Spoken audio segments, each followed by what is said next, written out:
जय श्री कृष्णा मित्रों, राधे राधे। स्वागत है आप सभी का हमारे चैनल में। आप सभी को कार्तिक मास की हार्दिक शुभकामनाएं। मित्रों, आज से हम कार्तिक महात्म्य सुनना शुरू करेंगे। इसमें कुल 35 अध्याय हैं, तो आइए कथा प्रारंभ करते हैं। ओम नमो भगवते वासुदेवाय नमः। प्रथम अध्याय।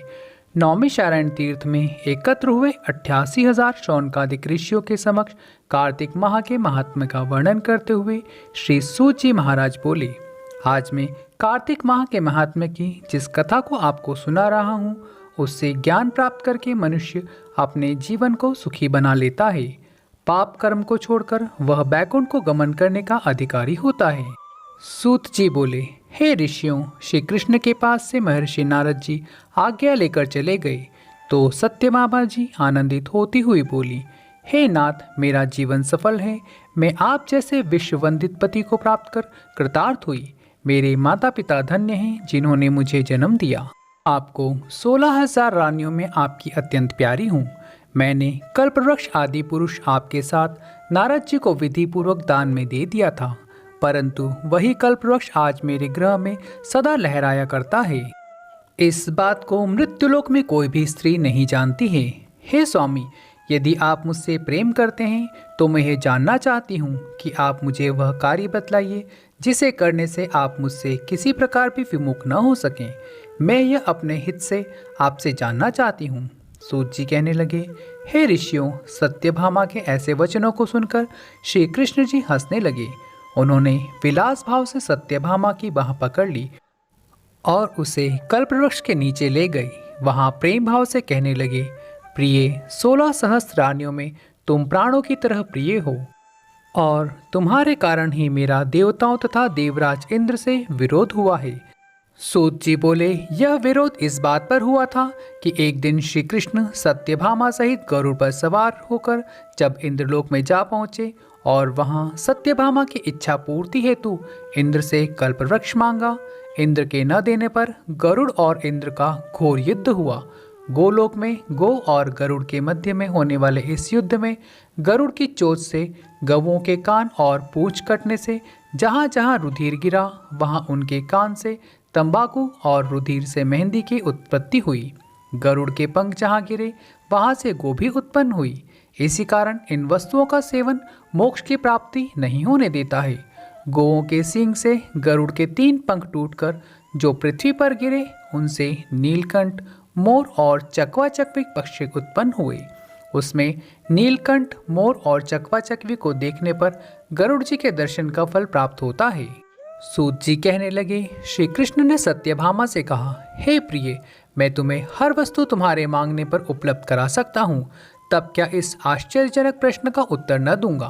तुम जो भी पूछना चाहो मुझसे पूछो। तब सत्यभामा ने कहा, हे स्वामी, आप मुझे बताएं कि पूर्व जन्म में मैं किसकी पुत्री थी? मेरा स्वभाव कैसा था? मैंने कौन से दान, तप, व्रत आदि शुभ कार्य किए जिससे मैं आपकी अर्धांगिनी बनी? श्री कृष्ण जी बोले, हे प्रिय, मैं तुम्हें यह सब वृतांत कहता हूँ, तुम ध्यानपूर्वक सुनो। पूर्व समय में सतयुग के अंत में मायापुरी नामक स्थान में देवशर्मा नामक अत्रि गोत्र में उत्पन्न एक ब्राह्मण निवास करता था। वह सब वेदों को नित्य पाठ, हवन और सूर्यदेव की पूजा किया करता था। इस कारण वह सूर्य की भांति तेज वाला था।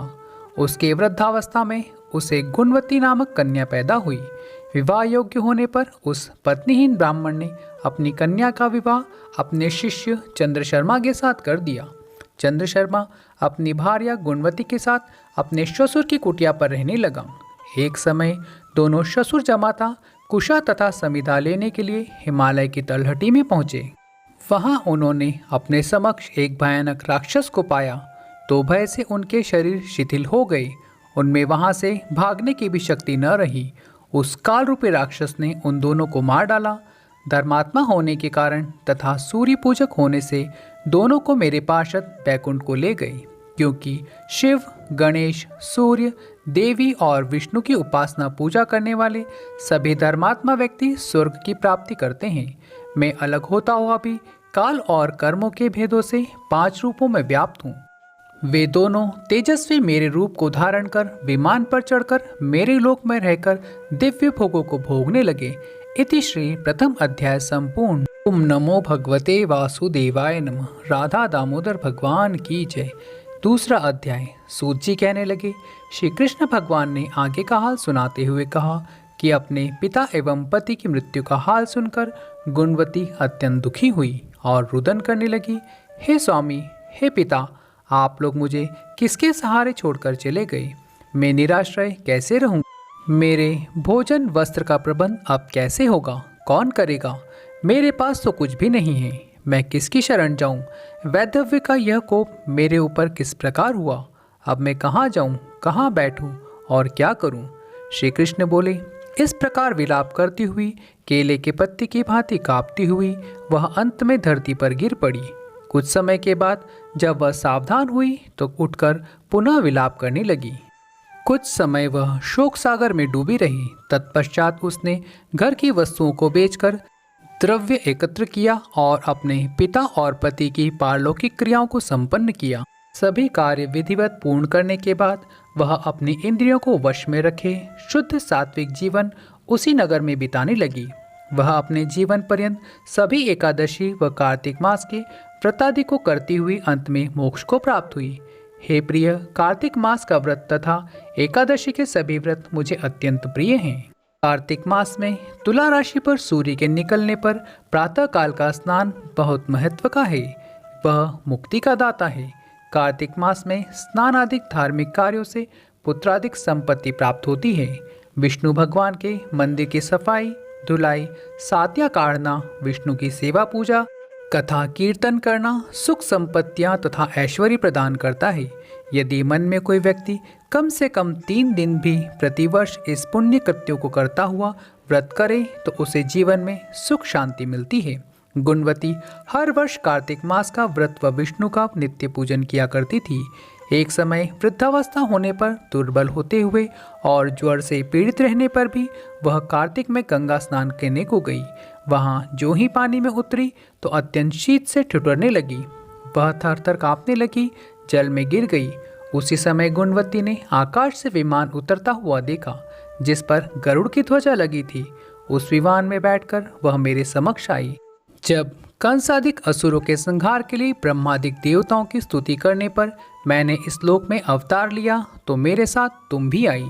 यथा समय मेरे गणों ने भी यहाँ यादवों के रूप में जन्म लिया। हे प्रिय, इस जन्म में देव शर्मा तुम्हारे पिता सत्राजीत हैं तथा तुम्हारा वह पति इस जन्म में अकूर है। हे शुभे, तुम वही गुणवती हो जो जितेंद्रिय रहकर तथा कार्तिक स्नान व्रत के उचित पालन से मुझको प्राप्त करती हो। तुमने जो कभी मेरे मंदिर में तुलसी का एक पौधा लगाया था वही पौधा अब कल्पवृक्ष के रूप में है। तुमने कार्तिक में जो दीपदान किए तथा मेरी सेवा पूजा संयम नियम के साथ की उसी से तुम में तुम्हारे गृह में लक्ष्मी का निवास है। तुमने संपूर्ण व्रतादि के पति स्वरूप भगवान के अर्पण किए, उसी फल की प्राप्ति से तुम मेरी भार्या बन सकी हो। इसी के कारण तुम्हें किसी भी कारण मेरा वियोग नहीं मिलेगा। हे प्रिय, यज्ञ दान तप आदि करने वाले मनुष्य को तो कार्तिक मास व्रत स्नान से प्राप्त होने वाले फल का 16वां भाग भी प्राप्त नहीं होता। सूत जी कहने लगे, हे ऋषियों, अपने पूर्व जन्म का यह वर्णन सुनकर सत्यभामा जी अत्यंत प्रसन्न हुई और श्री कृष्ण को नमस्कार करके यूँ कहने लगी। इति श्री द्वितीय अध्याय संपूर्ण। ओम नमो भगवते वासुदेवाय नमः। तुलसी माता की कथा। जय हो माँ तुलसी माता की। कार्तिक महीने में एक बुढ़िया माई तुलसी जी को सींचती और कहती, हे तुलसी माता, सत की दाता, मैं तेरा बिरला सींचती हूँ। मुझे बहू दे, पीताम्बर की धोती दे, मीठा मीठा घास दे, बैकुंठा का वास दे, चटक की चाल दे, पटक की मौत दे, चंदन का काट दे, रानी का सा ठाट दे, दाल भात का भोजन दे, 11 की मौत दे, कृष्णा जी का कान दे। जब तुलसी माता यह सुनकर सूखने लगी तो भगवान ने पूछा, हे तुलसी, तुम क्यों सूख रही हो? तुलसी माता ने कहा, एक बुढ़िया रोज आती है और ये बात कह जाती है, मैं सब बात तो पूरी कर दूंगी, लेकिन कृष्ण का कान कहाँ से लाऊंगी? तब भगवान बोले, जब वो मरेगी तो मैं उसे अपना कान दे आऊँगा, तो बुढ़िया माई से कह देना। कुछ समय बाद बुढ़िया माई मर गई। सब लोग आ गए। जब माई को ले जाने लगे तो वह किसी से न उठी। तब भगवान एक 12 वर्ष के बालक का रूप धारण करके आए। बालक ने कहा, अगर मैं इनके कान में कुछ कहूँगा तो बुढ़िया माई उठ जाएंगी। बालक ने कान में कहा, बुढ़िया माई मन की निकाल ले, पीताम्बर की धोती ले, मीठा मीठा घास ले, बैकुंठा का वास ले, चटक की चाल ले, पटक की मोत ले, कृष्णा जी का कांद ले। यह सुनकर बुढ़िया माई हल्की हो गई और भगवान ने कंधा दिया और बुढ़िया माई को मुक्ति मिल गई। हे तुलसी माता, जैसे बुढ़िया माई को मुक्ति दिलाई वैसे ही हम सबको मुक्ति दिलाना। ओम नमो भगवते वासुदेवाय नमः। राधा दामोदर भगवान की जय।